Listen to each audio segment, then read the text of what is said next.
Ladies and gentlemen, Rob Brydon. Hello, hello, hello, Hello. hello, hello. Hi, Rob. Good evening. Hello. Take a seat. Hello. David Williams, who is, as I say, in real, he's pretty much your best friend, isn't he? No. No? No. Oh. I wouldn't say that. No, he's a very good friend of mine. Yeah, he's one of my best friends. Yes. Yeah. Yes. We'll go on to, as I say, we'll tread a path through your life and the book and everything within the next hour. Splendid. But as far as Williams, you met him first on Cruise of the Gods, is that right? This was a program called Cruise of the Gods, which they repeated a few nights ago. I don't know if anybody was lucky enough to enjoy it, but it was a sort of comedy drama set on a cruise ship. It starred myself and a young Manchester actor called Steve Coogan. What became of him, we don't know. No. It had David Williams in it before he was well known, and it had James Corden in it when he was unknown, and it had a very unknown Russell Brand as an extra. And Russell actually got sent home from the ship for his carousing, and it was all a bit awkward for Russell. But you knew, in the book you say, that you could see even then that Russell was going to be a star. Yeah, Russell's very charismatic, and he used to go off whoring. There's no other word for it. There's not many people in the public eye you can say that about without fear of, some kind of something coming back with Russell. Oh, yes. He used to go whoring, and he would come back the next day with stories, and we'd be on this ship, and he would be on the deck telling me what he'd done the night before. There I was, stood, a beckoning finger from the darkness. Should I enter forth or should I resist? No, the heady aroma was too much. And I thought, who the hell is this? He was unknown, this guy, He was just like, he was an extra. And I said something that you never say to extras, they're adorable people, don't get me wrong. But I said, I think you're going to be a big star. And you would never say that to somebody, you know. But he just had... He had something, and he was either going to end up in prison or in Hollywood. Wow. And in terms of David, you ended up sharing a bed with him, I believe. Yes. How did that Well, happen? we were filming on this ship, and we actually ran aground. We got a hole in the boat, something you think will never happen. Let me turn like that, and then I can give some attention here as well. When you're on a boat, if you're a little bit nervous, I was a bit nervous on there because some nights, there was one night, there was a storm, and I was terrified. I actually put my clothes on, in the middle of the night, thinking, oh my God, we're going to have to get off the boat. I was so scared. And I had pictures of my kids by the side, and I was going, and I could see out of the window the waves. Anyway, I eventually went to sleep, woke up late the next morning for the call, for filming, and I said to the first AD, I said, I'm so sorry, but the storm last night. And he said, what storm? And I was the only person that had noticed it.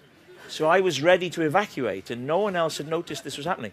Anyway, we ran aground. We hit a rock, big hole in the side of the ship. We had to change ships. And on the second ship, there weren't enough cabins. People had to share. David and I shared and went in to see the cabin, and it looked like a big double bed. But it was actually two single beds put together. So we said to the maid, could you separate the beds? And she moved them apart by about that much. So we thought, what the heck? We put them back together. And it was like sleeping with him every night. Yeah. And you've become bosom buddies. And that was where we became good friends. But I would get up to go to the loo at night, and he's not a very good sleeper. So I would walk around the bed and go into the loo, and I'd be having a wee. And from the bedroom, I'd hear, oh, my Rob. Oh, my Rob! Impressed, as if he was impressed by the sheer ferocity of the flow. Yeah. Well, who wouldn't be? Exactly. But let's go back. So when you decided to write this book, your autobiography, had you read a lot of... I had read other books, other celebrity books recently. I'd read upwards of 10 books by this point. Amazing. Did you think immediately, right, I'm going to have the whole story? Did you think, could you stop it kind of just I did when think you it would feature mainly myself, yes. But you stop it when you reach the kind of... the height of your fame, really, don't you? Yes. Why did you do that? Why did you decide to concentrate on the struggle in a way? Well, it stops in 2000 when I first had some success with Marion and Jeff and Human Remains. It seemed when I was talking to publishers, we met a few publishers, and I was telling them my story. It just seemed that was the story. It was the years of struggling, because I did struggle for a long time, and it's all detailed in the book. That seemed the story, and it seemed a good dramatic point, you know, to finish when I finally get where I wanted to be. Because when that happened in 2000, and I suddenly found myself being written about in papers, and they would do profiles, and I would read them, and they all said, apart from shorter than I expected, they all said that. But then they said, and of course he struggled for years. And I was a bit surprised. I thought, did I? I've done all right, haven't I? Because I've been doing kind of okay with voiceovers and things. But when I did the book, when I went back to my old diaries and I looked at them, I thought, bloody hell, yeah, because there was so much. I don't know, you've read it. There's so much rejection and so much just banging on the door again and again. Yeah. And at one point, you can't pay your mortgage, and you need money, and you're kind of desperate. Yeah. The interesting thing is, I'd forgotten that. You know, it's amazing what you keep in your. If you'd said to me, "Did the bank ever refuse to pay your mortgage?" I'd have said no. But then I went back into my diaries, and there it was. They'd said no, and we were actually selling pieces of furniture to raise money, to raise dosh. So it's interesting, I think, how you put those bad memories out of your mind. But they're all in the book. Yes. But there's some happy stuff as well. Your childhood very seems little pretty happy stuff. How would you describe yourself it's as a very child? happy childhood, but I'm thinking I should have made it a bit more traumatic. You know, people like a bit of drama, you know. No, it was a lovely childhood. Somebody said it's like a child's Christmas in Wales, you know. It's but I was very fortunate. I grew up in a loving family, and was always encouraged with my acting ambitions. You know, I was always told I was talented. I was always told I was good. So I always had that, you know, inbuilt sense of arrogance. I don't know, but you were a bit of an attention seeker. So you wanted to perform. No, Boyd, that's not what I said. Okay. Sorry. Well, no, I like to perform. I mean, we had a vicar at our local church. We used to go to church on a Sunday, and our vicar, Islwyn Lewis, very Welsh, used to hide me in his robes. And then he would go like that. Okay. And I would leap out of the robes and do a little turn. I mean, nowadays, if a priest was found to be concealing a small boy, I mean, you know, bring back the news of the world, because we would have him. But in those days, simpler times, you know, the congregation wasn't happy if I hadn't popped out of those robes at least once. And then what did you do? What was your turn? What was my turn? Yeah. They said I would sing a song, or I would, I don't know, do a funny face or something. I don't know. I was very young. From quite a young age, you knew you could do voices, you could do impressions. What were the first impressions you knew you could do? Well, I think I used to do stuff from Sesame Street, like Bert and Ernie and Kermit. There was a comedian in Wales, so you won't know unless you were from Wales, called Ryan Davis. And he had a little cast of characters. I used to be able to impersonate those. And I would do teachers at school. Hartley Hare. Who remembers Hartley Hare? There we are. He was a puppet of a hare, a rabbity hare, not a hare. Yeah. And on an ITV show. And he used to talk like this. He had his, I've got a bit of a sore throat, but his hand was on a stick, and he'd go, hello, like that. And there was another character called Pig. And I think Pig talked like that. And he used to say, Hartley, come on, hurry up, Hartley. And my routine involved Hartley in the bathroom, how shall I put it, having a bit of me time. And Pig would be knocking on the door, are you in there, Hartley? And Hartley, because his voice was already a bit of a, he'd be going, I'll just be a minute. And my school chums thought this was hilarious, you see. It hasn't aged well, I'll be honest. I don't know. And it rarely features in my act now, but rarely. But that's the kind of thing I was doing. Yeah. As I said, in the enhanced ebook, is that what it's called? Yes, it is. It's an ebook. Well, a normal ebook is just the text on an iPad. Yeah. You can do that to it. Yeah. Shall we all have a go? Yeah. No, I'm serious. Let's all have a go. That's nice. That's good. Okay. Good. The ones that didn't do it, I have more respect for you than the ones who did. Yeah. An enhanced ebook is video. We do audio footnotes. Wow. Because I'd seen a few of these ebooks, and I was frankly disappointed, because I thought it's a great opportunity for more. but really, the ones I saw tended just to have hyperlinks. Do they still call them hyperlinks? Yeah, I think so. Right, okay. Yeah. So I went out and I did interviews with David and Steve Coogan. Well, the reason I mention it now is because there's a lovely clip of you and your dad. All right, on my dad talks as well, about a bit touching on your child. So let's have a look at this clip now, which I think is fantastic. And I haven't put in the story about the orange. Was it in Greece? No, that was in Spain, and you were about 6 or 7 at the time, and I clearly remember the three of us were walking along, and this Spanish guy comes along with a donkey and all these earthenware pots and jugs hanging off it, all very, very colourful. And we stop and we look at these things, and the first thing this Spanish guy does, he's got this plastic rubber orange in his hand, and he squeezes the orange and a huge penis shoots up. And the first thing you say is, "I'll have one of those." Whereupon your mother says, "You certainly will not." but because we were so taken with this guy's presentation, we then decided we'd buy a couple of his pots and things, and we still have them out now at home on the top of our landing, actually. And quite often when I'm feeling rather low, I look at those and it lifts my spirits, because I think of that delightful organ that was exhibited on that occasion. You think of his inflatable penis. Yes, Yeah, yes. and everything yes. seems nice. Perfectly formed. Yes, well in proportion. Absolutely. So, yeah, that was there on holiday, Rob, yeah. Wow, my dad's been applauded at the Apple, so I'll tell him. I'll phone him up and tell him. He seems great, though. It seemed funny. Can you see the line of humour from your dad to you? Well, my dad lost his hair, but I've got a beautiful head of hair. Yeah, apart from that. It's inexplicable. Yeah. I can see a lot. I'm very like my father. A lot of my mannerisms. I see my humour as being a real combination of my mother and my father. Right. Really clearly. And I'm sure we're all the same, aren't we? We all grow into our parents. And I see it more and more as I get older. So often it's almost as I've gone on to stars in their eyes and I've said, "Tonight, Matthew, I'm going to be my dad," because I'm so like him, Yeah.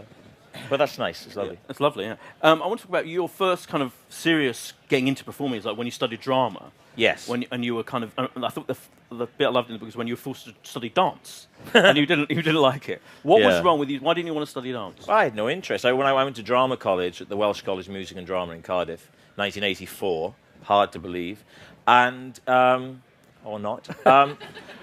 And part of it was dance, and of course I'm not a dancer, and I think I proved that unequivocally. We had to be in our, everybody had to do it. The leg warmers. This was the age of fame. I want to live forever. I didn't, and it was that was part of it. Yeah, I just liked performing. I only went to drama school not for any great desire to study dramatic art. I'd loved acting at school, and I just wanted to carry on and do that all day, really. And your heroes were like people like Pacino and Hoffman and De Niro. You mentioned those. I like the short, dark actors. Yes. Pacino, De Niro, Corbett. Yeah, I did. I loved those guys, and I was Dougray Scott. Dougray Scott, the actor. Dougray was a contemporary of mine. We were really good friends, and we used to watch Pacino films on the TV whenever they were on together, and. He was very intense, Dougray, He was always going to be a big hit. And, but did part of you want to be one of those big Yeah, I did. And then you grow up and you kind of go, "Oh, it's not really me, is it?" I said to someone today, I think there's a saying, ride the horse in the direction that it's traveling. Yeah. And I think Dougray rode his horse in that direction, and I always wanted to do a comedy. Yeah. But there's a little part of you that thinks maybe I am the kind of Pacino character, and another part of you that says, "No, you're not. You're Uncle Bryn. You're a closeted, repressed technophile from Barry. That's who you are."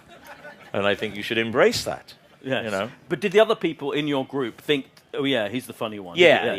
I mean, I don't want to sound conceited, but I've always had that. I've always had people have never been anything other than encouraging. I mean, apart from once when I got into the business, they stopped being encouraging. If anything, they were discouraging. Yeah. But certainly my childhood, and then being at college, yeah, I was thought of as the kind of the funny one, I suppose. Yeah. But now, when you left college, of course, you did then have a series of jobs which weren't exactly what you wanted to do necessarily. Terrible jobs. I ended up on the Shopping Channel, presenting on the Shopping Channel, and that's, you know, for somebody who thought he was Al Pacino, you know, say hello to my little friend. It's a Maggi mix. You know, it's yeah. Although, at the same time, it was London. You know, if you've lived in Port Talbot, London is another galaxy. So if it's the Shopping Channel that gets you to London, there's still a part of you thinking, oh, well, okay, I'm in London. Maybe now I'll move into serious drama or comedy. Yeah. But you won't, because no casting director is going to go, look at this. We got this guy here. He's on the Shopping Channel. Yeah, he'd be good for our movie. Yeah. I mean, like, at the same token, I used to... I don't know how many, maybe there are some actors, aspiring actors in the audience tonight, but there used to be a thing in the 80s and 90s called PCR, which was a printed casting breakdown telling you of productions that were going into production. And, you know, desperate actors like me would subscribe to it and you'd get it. Ruth Jones and I used to share it, you know, kind of go half each on it. And we show it to each other. And I remember they said they were making Robin Hood, Prince of Thieves, Kevin Costner. And I wrote to them for a part. I mean, in what alternate universe are the producers of Robin Hood, Prince of Thieves going, okay, guys, I think we got the whole... Wait one fucking minute. There's a guy here been working on the Shopping Channel. Man, he could be good. I mean, but in your head, you think you're so desperate. It seems like another world, you know. You describe yourself in the book as that point when you're doing lots of different kind of TV presenting work, not very interesting, as a poor man's Keith Chegwin.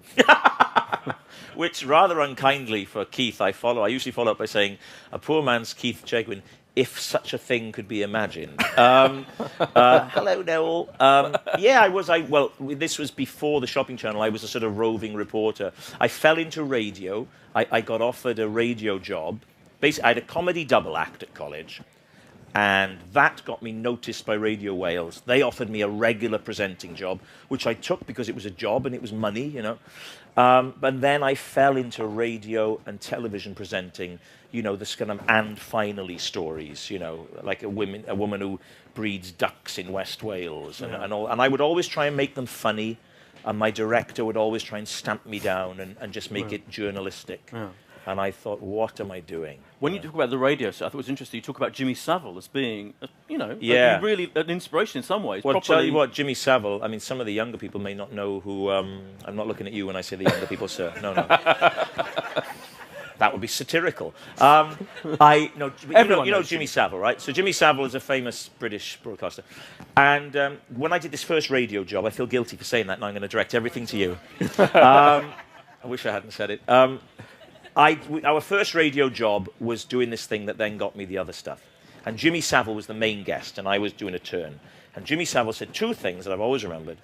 He came up to me and James, my partner, and he said, he said, look at me. He said, look at me. He said, I can't dance, I can't sing, you know, I can't act. He said, so what do I do? Well, I turn up at events, I smile, I wave. The punters say, Jim is having a good time, therefore, so are we. That was his philosophy, right? I said, well, and then the thing that really stayed with me, and it's very true, he said at the end of our little time together, he said, you know what? He said, it's very, very hard to get to the top in this business, but it's a damn sight harder staying there. That's very true. Wow. I think now more than ever, because I think now with people's access to broadcasting or narrowcasting, whatever you want to call it, you can make a name for yourself quite easily with a bit of controversy. But staying in a position where you're given opportunities to do good work is hard. Yeah, absolutely. Yeah, and that's what requires the work. Before we move, we've got another clip from the enhanced ebook of your colleague at Radio Wales. Yes. Let's have a look. Okay. But you went on to do another show, and I contributed to that. You did. I was still on Radio Wales, and I went on to do the afternoons, and I did a show called The Rush Hour with, we used to do a spoof telephone piece based around Elvis Presley, the pop singer, which is a kind of a thing that we were doing on Rave. We used to do a sort of little Ask Elvis piece.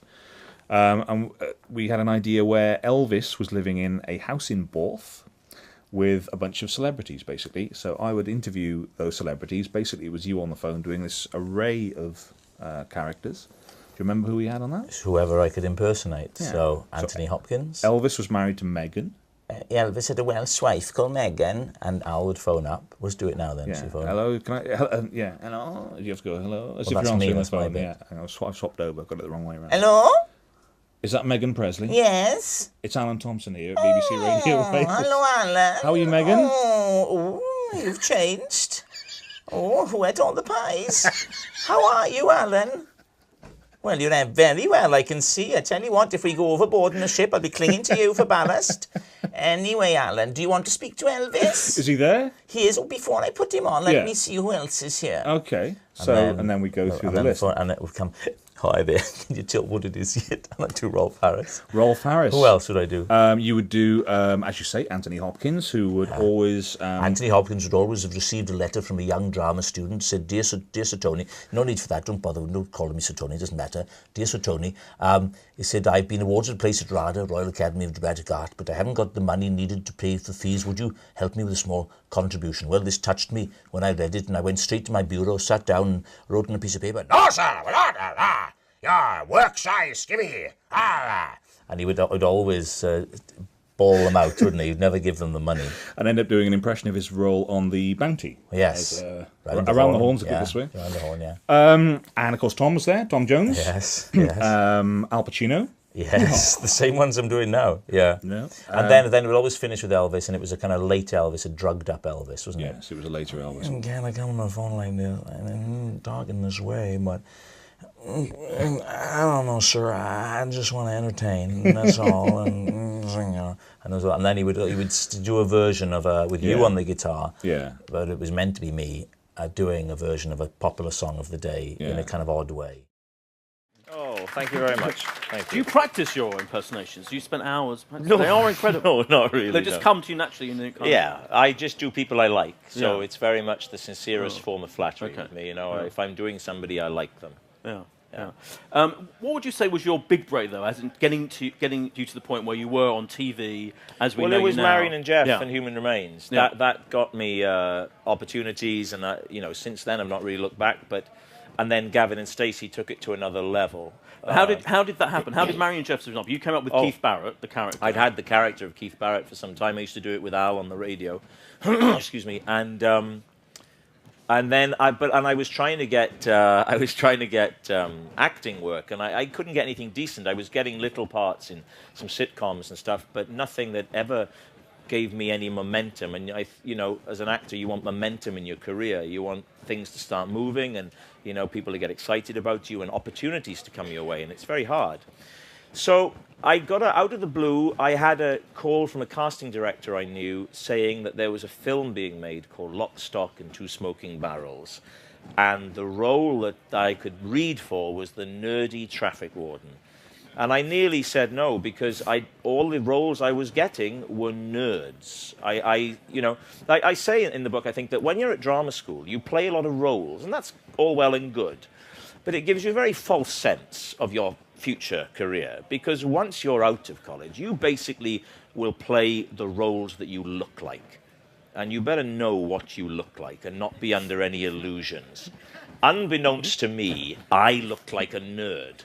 So I played nerdy policeman, nerdy reporter, nerdy presenter, and here was nerdy traffic warden. And I can remember being in the kitchen in the flat we lived in then, thinking, why, what's this? This is not going to do me any good. It's not going to progress anything. Why do it? And it was only because it was a feature film. And I thought, well, it's a film, okay. So I went along and met Guy Ritchie, then unknown, read this part, which was, if you've seen the film, all I do is I say, you can't park here, ouch, and that's about it. So anybody could do it. You'd have to be hard-pressed to fail that audition, really. And I got the part and did it, and the film, it was a funny thing, actually, filming it, because they phoned the day before and said, we may have to put you on hold, because Vinnie Jones, who's in the film, has been arrested for threatening his neighbour. I sound like Ronnie Corbett, I don't mean to. Vinnie Jones. He's been arrested for threatening his neighbour with a shotgun, and we don't know if he's going to be released in time. I said, oh, right, yeah, okay. Anyway, then they thought, no, it's okay, he's been released. So I went in the next day, and I got there about midday. They said, look, we're not ready for you. Go and sit on the lunch van. I went and sat on the lunch bus, and I'm sitting there reading the paper, and a presence sits down opposite me, but I don't know who it is. And I'm turning the pages, and there's the story about Vinny, and there's a picture of Vinny in the story about him having been arrested. And then I pull down the paper, and there he is. And it was like in a Western or something, you know, when there's an escaped convict, you know, and they read the thing, and there he is opposite them, and they go... So I did that film, and when it came out, I got mentioned in Empire magazine, which was my Bible then. I loved films, and I was amazed that it had mentioned me because it was such a small role. And that made me think, well, this is an opportunity to promote myself, and I wrote a script. I was earning a lot of money from voiceovers by that point. So I wrote a script of 4 characters, one of which was Keith Barrett, and I went out and shot it with my best friend, Reese, and I paid to have an edit. You couldn't do it on Mac. You could do it on a Mac now, of course. But then it was, you had to get an edit suite, la-di-da. Did all that, and that it was that tape. That tape was seen by Hugo Blick, who went on to co-write, and he directed Marion and Jeff. I showed it to Julia Davis, who I'd known for a few years anyway, and she showed it to Steve Coogan. So it was that tape that started everything. That's interesting, isn't it? Because it's very similar, because last week we had Ricky Gervais here in the Apple Store, and his big thing was he made a tape of David Brent, the character. Yeah, I think you have to...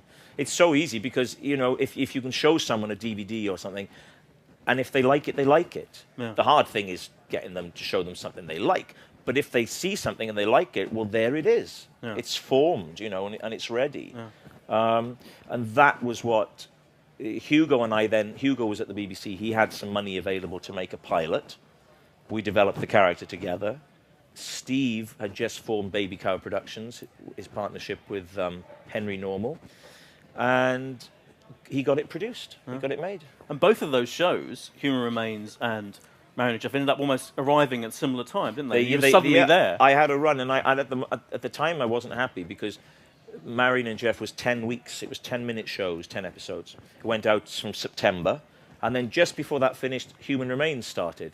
So I felt I was kind of blowing my cover, as it were, all in one go. But in fact, it was good because, you know, I think you could watch Marion and Jeff and think, oh, well, that's him. That's what he does.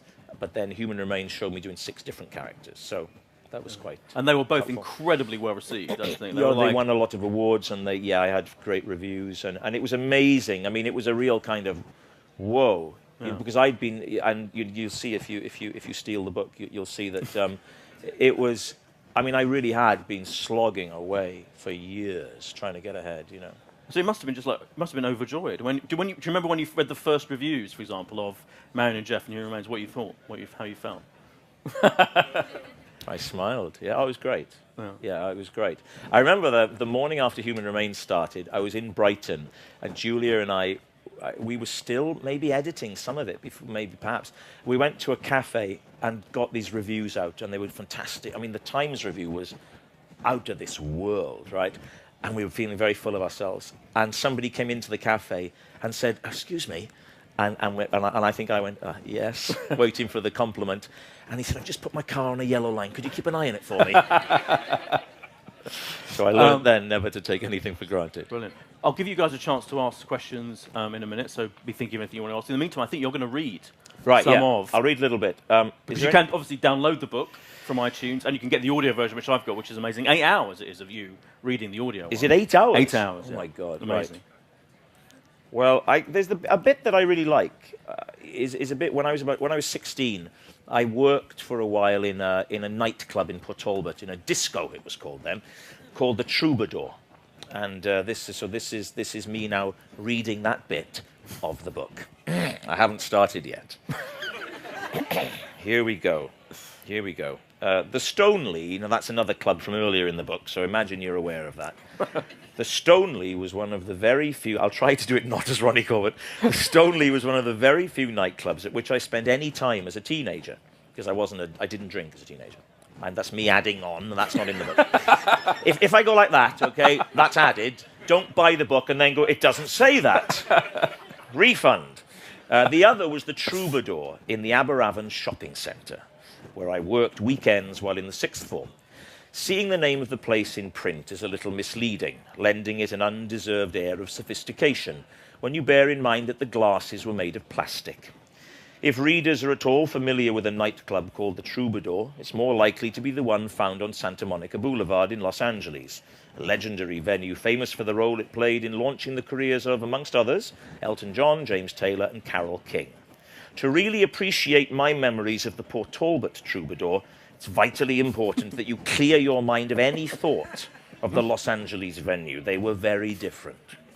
I worked behind the bar of the Port Talbot branch, handling the glasses, the plastic glasses, on Friday and Saturday nights during the last summer before leaving home and heading off to college. In doing so, I joined a group of regular employees who would have been a scriptwriter's dream, so clearly were their characters defined. Had it been a sitcom that was being written, then a convincing argument could have been made for their individual and collective entrapment, the state in which we are told all successful sitcom characters find themselves. There was the single mum, Julie, who I'm guessing would have been in her early 20s, with lots of makeup but the perfect skin of a porcelain doll. Then the young lovers, Sandy and Andy. Honestly. Sandy worked behind the bar and Andy helped the DJ.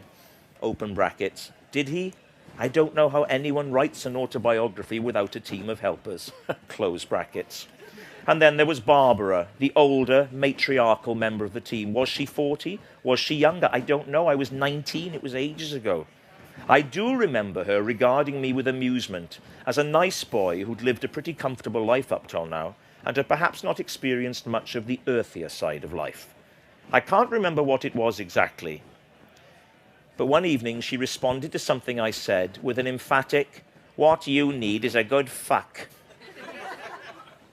Perhaps I'd asked her what it was she thought I needed.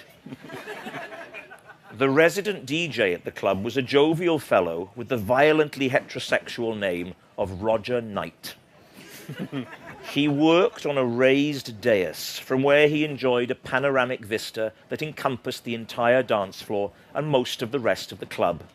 From his lofty eyrie, he had control of the sound system and lights, not just the flashing and spinning disco lights as they pulsated in a never-ending festival of colour, red, blue, green, ooh, purple, but the house lights too. When one of the not infrequent fights broke out, Roger would press a button, like Christopher Lee's Scaramanga reaching under the table to fire his gun, switching on the ceiling lights nearest to the affray, and calmly point to the newly illuminated offenders so that the bouncers would know where to go. He did all this without breaking a sweat, still managing to mix seamlessly from Casey and the Sunshine Band into something new from Level 42. If you've ever worked in a bar, or disco, as I suppose this was, then you'll know that the running of the place is a curious blend of show business, the hospitality industry, and a hint of the underworld. It has to be said that some of the clientele would have struggled to keep up with the etiquette requirements at the Henley Regatta and could be quite direct in their responses to what was going on around them. One chap, to whom I served a pint of something or other, screwed up his face in disgust and spat the mouthful of liquid straight back out at me, saying with admirable economy, "That tastes like piss," thus expressing in 4 words what even the most gifted food critic would struggle to contain within a page. The many scuffles and fights I witnessed while working at the Troubadour weren't limited to the boys, although it was usually the young men that started them. The girls would often get involved too, in the traditional "leave it, Wayne, he's not worth it" manner, before pulling at the mid-80s fashion-clad arms of their beloved, before getting a taste for the action and piling in themselves. Fans of the macabre will be pleased to hear that the bloodshed wasn't confined to the dance floor. One of the most disturbing sights I have ever witnessed was revealed to me all those years ago in the ladies' toilets after an especially unpleasant mishap. Earlier that evening, I'd noticed a bit of a scene developing around the entrance to the conveniences and the subsequent appearance of an ambulance crew. Once the club had closed and we were clearing away the plastic glasses, one of the bouncers came over to me, gesturing towards the toilets and smiling. "Come and have a look at this, Rob." The bouncers were always very friendly to me. Huge, hulking, brick outhouses of men, often with children's faces. They seemed to take to me. There was something of Androcles and the lion to our relationships, although I can't honestly claim to have ever removed thorns from their toes. We went into the ladies' toilets to be met by a sight that wouldn't have been out of place in Brian De Palma's Scarface. A toilet was lying in pieces within its cubicle. There were pools of blood on the floor and blood splattered over the walls. It was all I could do not to be sick. The bouncer told me what had happened, shaking his head and tutting as he recounted the story. Apparently, a girl had been standing on the then unbroken toilet, looking over the cubicle divider to chat with her friend, one booth along. The toilet had given way under her weight and split open. As she fell to the ground, the jagged porcelain of the shattered toilet had sliced into her leg, and hey presto, say hello to my little friend. It wasn't a bloodbath every night, though, and I had many good times amongst the regular staff, whose number I was swelling during the busy summer holiday period. As I look back now on those few months of work, which would lead up to my leaving home and going to college, the whole episode takes on the air of a Neil Simon play. Me, the young innocent, taking my first faltering steps into the adult world, bumping up against all sorts of characters who, in light of my age and the setting in which we found ourselves, related to me for the first time more as an adult than as a child. Substitute Brighton Beach, New York for Port Talbot and Eugene Jerome for me, and my story could remain roughly the same without any impairment of the audience's enjoyment. All the staff welcomed me and made me feel as though I was one of the team, although looking back I was more than a little wet behind the ears, and I'm sure for this reason alone a great source of amusement to them all.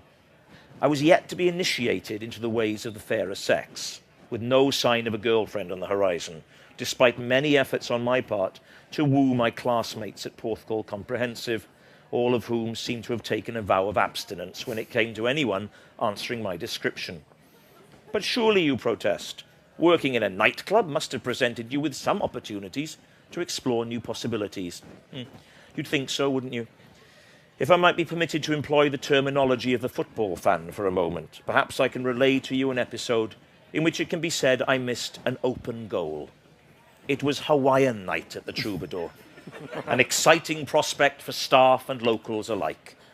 I remember arriving for work in an optimistic pair of colourful shorts and a suitably Hawaiian shirt, to be met by a wolf whistle from Barbara, ironic, I've no doubt. Julie would have treated me to a sympathetic, "Aww," and Sandy probably joined the chorus with a giggle. There were two bars at the Troubadour, the big main bar, which would be staffed throughout the night by three of us, and around 25 feet away to the left, in the darkness on the edge of town, a smaller facility, which would be manned solo. For this reason, I always referred to it, rather wittily I thought, as the Millennium Falcon. It would not be the last time I would find myself explaining a joke. On the night in question, after a period on the big bar with my colleagues, I was sent over to man the Millennium Falcon. This gave me a great sense of pride, to be handed such responsibility so soon into my tenure at the club, and as my short white legs crossed the floor space, clad only in my colourful tropic-suggesting shorts, I was determined not to abuse the trust that had been placed on my young shoulders.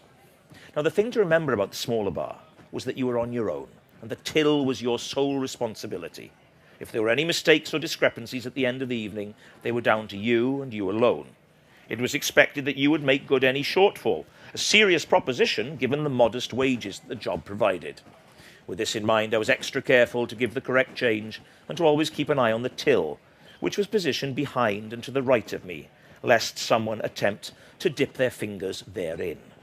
With hindsight, this overly cautious approach cost me an evening of delights which would, I've no doubt, have altered the course of my future relationships with women. At the very least, I would have started the race at the same time as the other runners, rather than chasing desperately behind them, baton in hand. It's fair to say I handed over my baton much later than my friends. But back to the little bar. There I was, working away diligently in the Hawaiian style, when at some point I found myself talking to two girls as they leaned against the bar. I can remember absolutely nothing about their appearance. I remember a great deal about their actions. As the conversation progressed, what were we talking about? I have no idea. It occurred to me that the girls, and certainly one of them in particular, were becoming increasingly fruity, the one leaning in ever closer as her friend looked on approvingly. I remember them urging me to come out from behind the bar and join them so that we could familiarize our young selves. I was hesitant, my lack of success with girls at this point leading me to believe the only rational explanation for such interest on their part was their being involved in an elaborately planned sting, the design of which was to separate me from my beloved Till, at which point their stripy shirted accomplices would drop from the ceiling, SWAT style, and empty the till of all the carefully counted money. To encourage a positive response on my part, the more forward of the two, while her helper looked on, offering encouraging glances, began to suck my finger. She was sucking my finger. It may have been 2 fingers, it may even have been 3. It was all I could do to stand upright and not pass out. In between slurps, she would keep imploring me to come out from behind the bar. I wanted to. God knows I wanted to. I think it's fair to say I'd never wanted anything more in my entire life. She had managed to wangle out of me the fact that my mother's red Datsun Cherry was parked outside, and suggested it would be the perfect vehicle for the 3 of us to drive off in towards her warm and cosy flat on the nearby Sandfields estate. I pictured this beautiful abode as she sucked and licked my fingers ever more salaciously, while simultaneously glancing nervously over my shoulder to check on the till. By now, there were 2 things stopping me. One was the till, the other was the risk that my flimsy shorts, robbed of the shielding properties of the bar, might give too clear an indication of my conflicted state. I have to say that nowadays, in such circumstances, I would probably leap up onto the bar and demand a spotlight. But in those long-gone times of fantastically frequent and often unaccountable downstairs developments, I usually found myself reacting with great self-consciousness. And so it went on, the freshest stalemate known to man, until, bewildered and defeated, the 2 of them sloped off in a highly aroused state of defeat, and I was left standing proudly next to the till, still intact. On many occasions since that day, I've played out in my mind the events of that most anticlimactic of evenings, struggling to remain true to the details as they unfolded. Rather like a screenwriter adapting and altering a much-loved book for the cinema, the only thing I change is the ending. In all my nights at the Troubadour, this was the one and only time that sex, or at least the faint possibility of sex, reared its head. This and the ever-present can't-rule-it-out scenario lurking in my overdeveloped adolescent imagination that one evening, quite without warning, Barbara, in the manner of a short, Welsh, slightly aggressive Mrs. Robinson, would take me in hand and teach me the ways of the world. She never did. Thank you.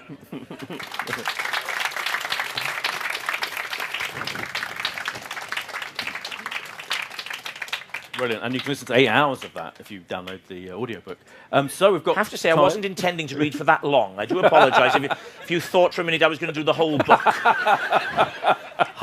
I was expecting to do about half of that, but I was looking for a nice out. I've got 2 things I really want to ask you. One is your obsession with Bruce Springsteen. I love Bruce. It comes up a lot in the book. What is it about Bruce? I don't know. I tell you what part of it is. I do think people like people they can see a slight resemblance to. And I'm not saying I look like the god that is Bruce. But there is a slight, some people say there's a slight resemblance.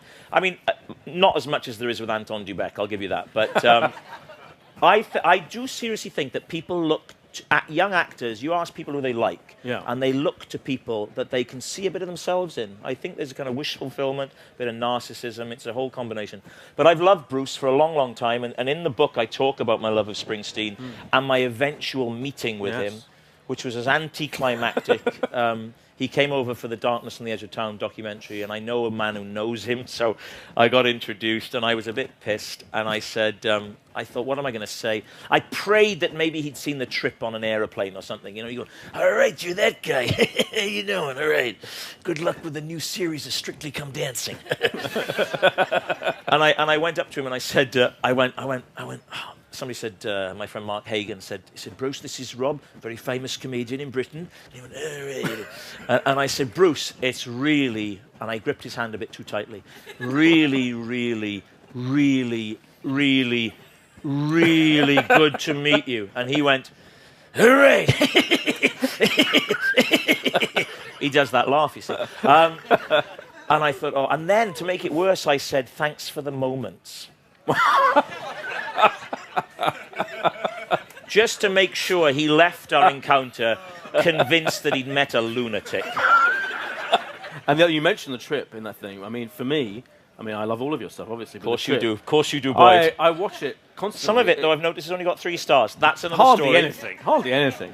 But the trip, I think, is people absolutely love the trip. I mean, everywhere. When I said I was interviewing you today, people were asking me about, is there going to be another series? What's going to happen? I don't know. There's talk of it. I'm in 2 minds. Oh, yeah. I mean, the thought of doing it is lovely, but I feel what we did was great, and it had the element of surprise. So I don't know. Okay. I'm sure that if Michael wants to do it, Michael Winterbottom, Yeah. I'll end up doing Yeah. it because he's very persuasive. Okay.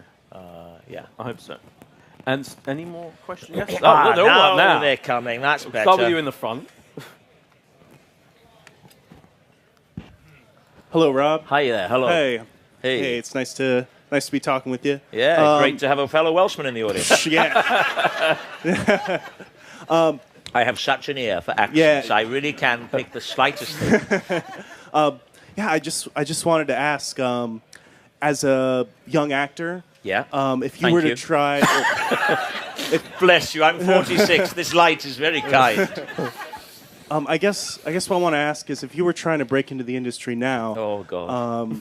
would That's you? terrifying. I would imagine you would. I'm too tired. I don't know. I mean, would Yeah. you start writing your own material? Yes. Would you get on YouTube? Would Yes, I would do all that. Would you start making your rounds around different improvs and Yes, things like that? I would. You know, here's what I think the thing to do is, and it applies in lots of areas of life. It's really simple, but hard to do. But it's a simple theory. You've got to have something that somebody else thinks will make their life better. That's all it is. So if you've made a demo tape, you've got to have a demo tape that a producer or director thinks will make their life better, because they'll have that, they'll be able to make that program.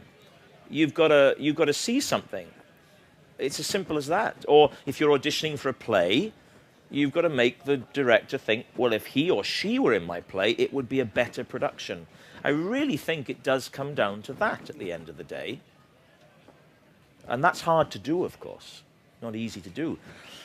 But for a long time, I used to think, why am I not getting breaks? And a lot of it was just in my head. And I used to think, why don't people know all the things I can do? You have to show them. Don't tell them. Show them. So that's my. I really believe that it's just trading. Someone has to think, I want that. And then the viewer at the end has to feel, I want to watch that show because I'm going to feel better, or I want to go to his play or his stand-up show. Why do all these people go to see Peter Kay? Because they think it's, Michael McIntyre, because they think it's going to give them a good feeling. They're going to feel good. And I think that basically filters down all the way. And once I kind of saw that, things got a bit easier. Thank you. Thank you very much. And that's Was an almost Yoda-like quality to that answer, wasn't it? I surprised myself there. Actually, a lot wiser than I realised. Oh, passing it along. Yeah, there we go. Right. Hi, Rob. Hiya. How much would you say going to Welsh College influenced your career? Great to have an American with us. The humour of reincorporation. Yeah. How much did it influence it? Yes. Yeah, and do you reckon you'd be as successful now without it? Oh, careful what I say here. Yeah, I think I probably would if I'm being brutally honest, because I loved my time there, and I'm a big fan of the place. But if I'm going to be honest with you, would I have fared less well for not going there? No, because of the path my career took, because I went into 7 or 8 years of radio and television presenting. I learned good ground rules there, but all I really did there was exercise my love of performing, really. I'm not sure that I learnt...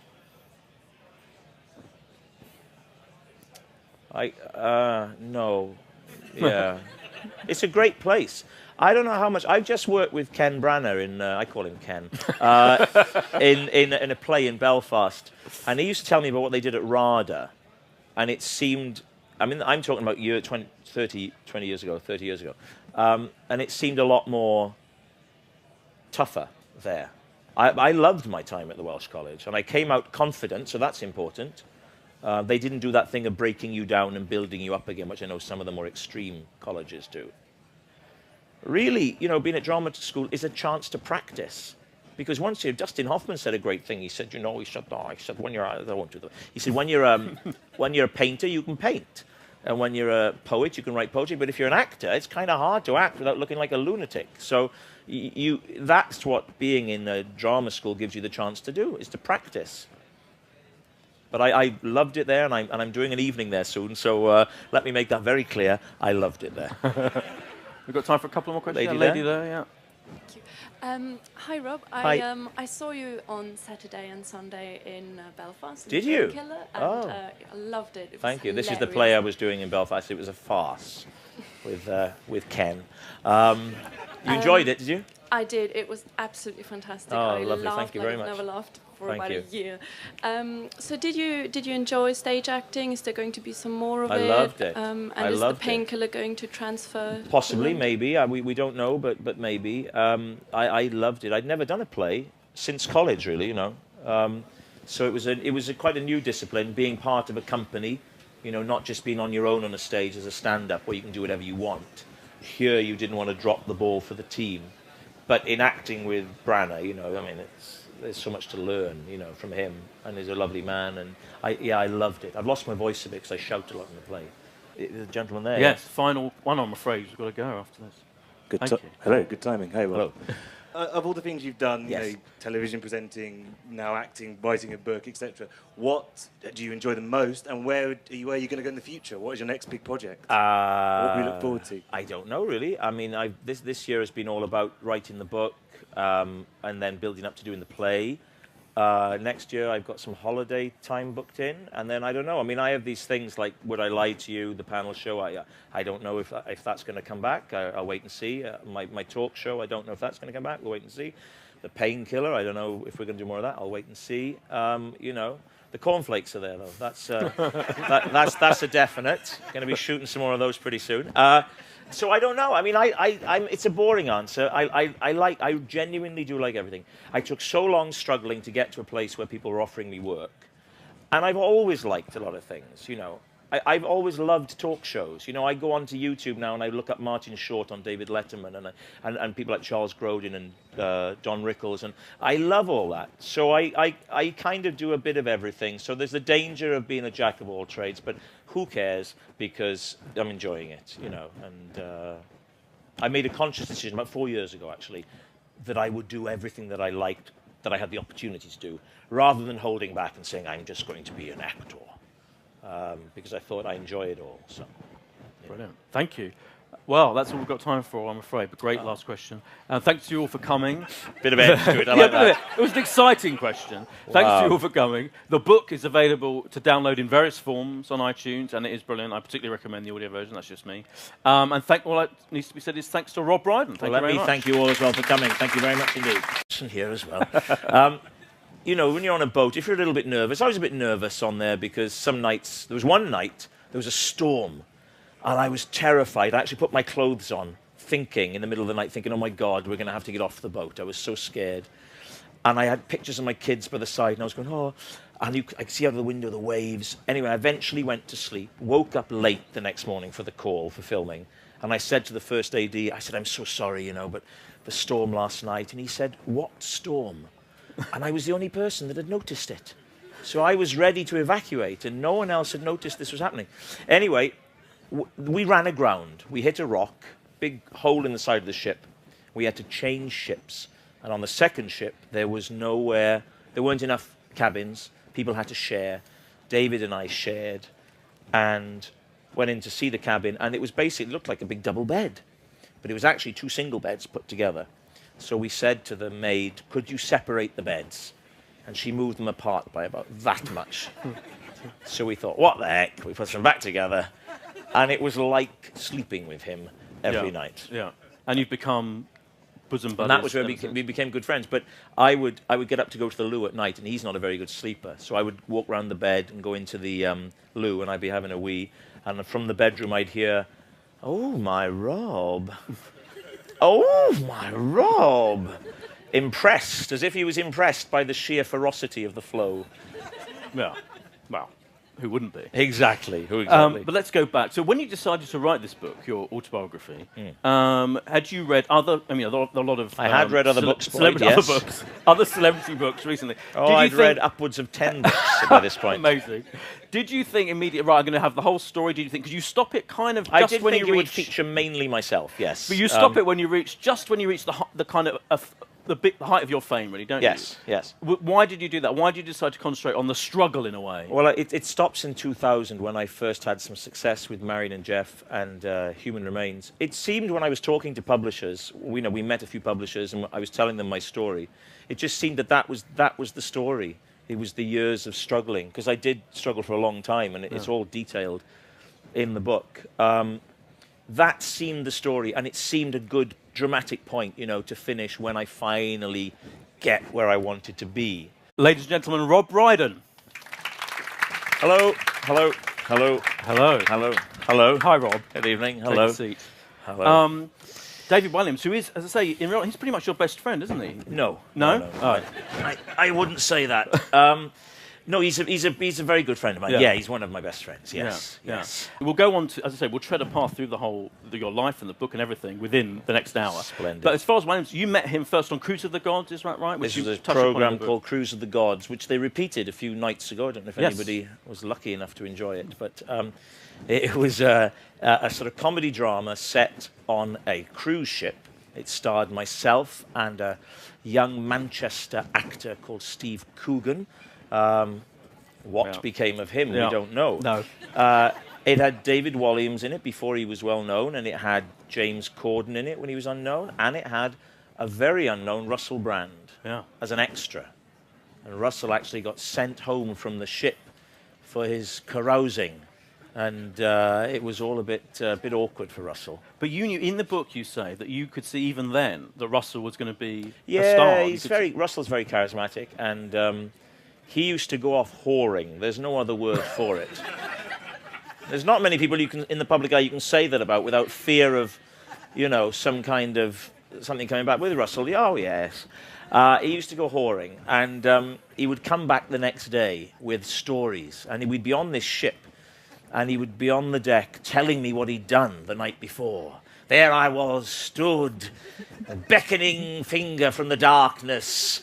Should I enter forth or should I resist? No, the heady aroma was too much.